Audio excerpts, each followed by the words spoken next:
óxido é todo composto binário. E o que quer dizer binário? Quer dizer que tem dois elementos na fórmula. Sendo que um dos elementos, e no caso o mais eletronegativo, é o oxigênio. Tá? Então, tudo que tiver um elemento mais oxigênio é um óxido, exceto a água. A água é chamada de substância anfótera. Isso quer dizer que ela se comporta tanto como ácido quanto como base, numa teoria ácido-base que a gente vai ver lá para frente, não agora.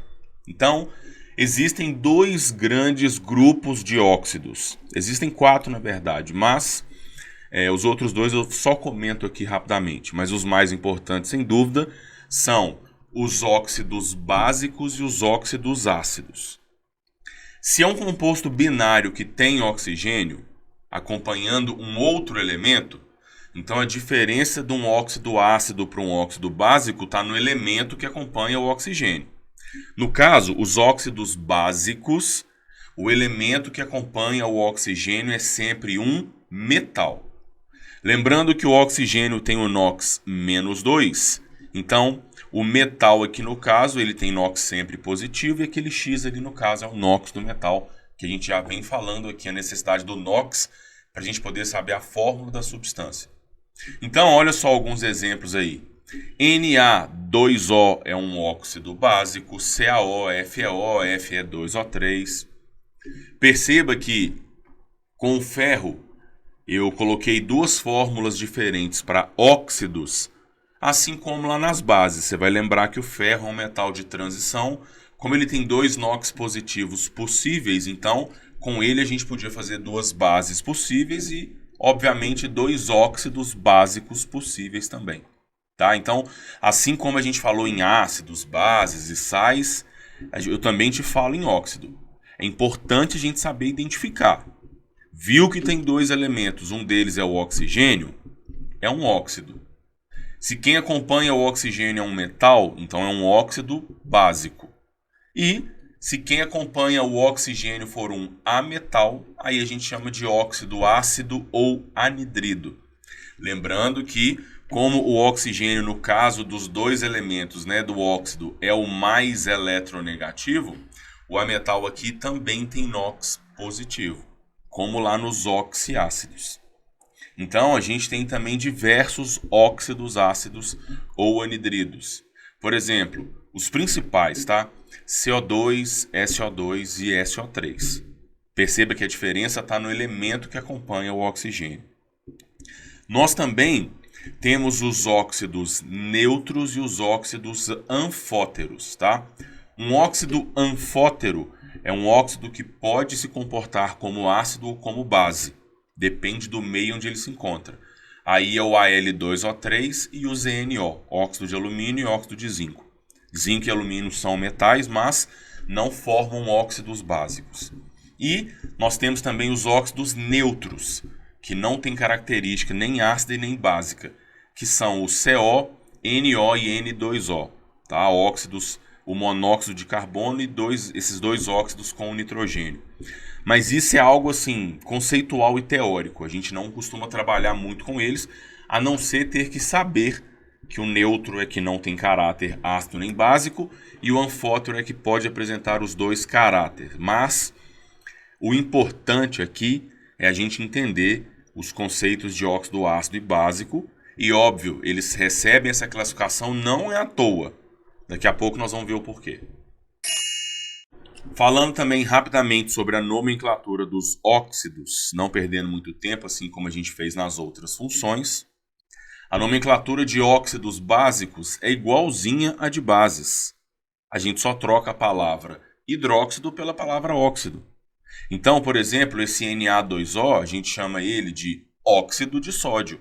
Lembra que a base era o hidróxido de sódio, então o óxido vira óxido de sódio. Agora, como o ferro tem mais de um NOx possível, com o ferro 2 seria óxido de ferro 2 ou ferroso. E com esse daqui, no qual o ferro apresenta o NOx mais 3, é o óxido férrico ou óxido de ferro 3. E para os óxidos ácidos, a nomenclatura também é igual a de ácidos, trocando a palavra ácido pela palavra óxido ou anidrido. Por exemplo, o SO2 é chamado de anidrido ou óxido sulfuroso. O SO3 é chamado de anidrido ou óxido sulfúrico. Só que, para a nomenclatura de óxidos, tem uma muito mais tranquila, uma nomenclatura usual, que a gente simplesmente fala a quantidade de átomos de cada elemento que a gente tem. Por exemplo, olha, eu vou colocar um terceiro aqui, que é o CO2.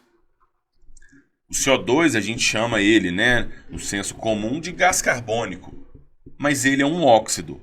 E o carbono aqui tem o NOx mais 4, que é seu maior NOx. Então ele é chamado de óxido carbônico. Mas você já deve ter visto até no jornal o povo chamando ele de dióxido de carbono.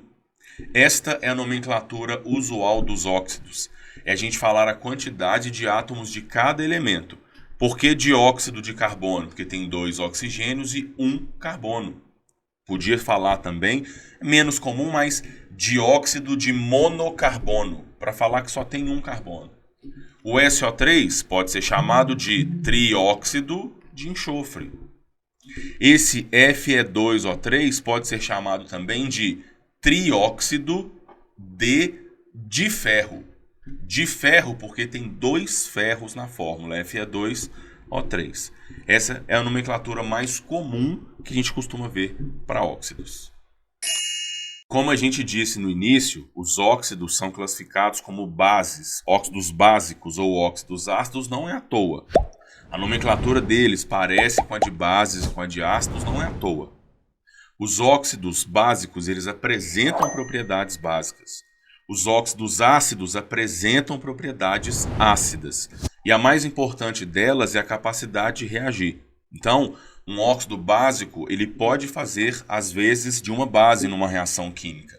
E um óxido ácido também. Isso porque toda vez que um óxido básico for colocado em contato com água, ocorre uma reação espontânea, no qual esse óxido se transforma em uma base. O nosso melhor exemplo é esse daqui. Perceba que o óxido de cálcio, CaO, ao entrar em contato com água, reage e forma o hidróxido de cálcio. O óxido de sódio, por exemplo, em contato com água, reage e forma o hidróxido de sódio. Da mesma forma, um óxido ácido, quando colocado em contato com água, ele reage e forma um ácido. Por exemplo, o trióxido de enxofre ou óxido sulfúrico, ao entrar em contato com água, reage e forma o ácido sulfúrico. Esses 2 exemplos que eu peguei, né, isso acontece com qualquer ácido, com qualquer óxido ácido, com qualquer óxido básico. Esses 2 exemplos que eu peguei são exemplos muito importantes, corriqueiros em provas, em concursos, em exercícios, porque esses 2 exemplos têm uma aplicação ambiental, vamos dizer assim. O óxido de cálcio ele é utilizado no processo de calagem do solo. Quando o solo está ácido, costuma-se adicionar cal virgem ao solo. Cal é o nome comercial do óxido de cálcio. Como no solo a gente tem água, essa cal reage com a água do solo, formando o hidróxido de cálcio, que posteriormente vem a neutralizar a acidez do solo. A acidez causada pela chuva ácida. Chuva ácida que é decorrente da reação do óxido sulfúrico ou do trióxido de enxofre com a água na atmosfera. O óxido sulfúrico ou trióxido de enxofre é um óxido ácido gasoso. Esse SO3 ele é produzido na queima do enxofre nas indústrias, combustíveis. Tá? Muitos combustíveis costumam ter pequenos teores de enxofre, alguns mais, né? Por exemplo, o diesel. E aí esse enxofre é queimado, lança SO2 e SO3 na atmosfera, porque são gases. E aí, na atmosfera úmida, esse SO3 pode reagir e formar o ácido sulfúrico, que precipita na forma da chuva ácida.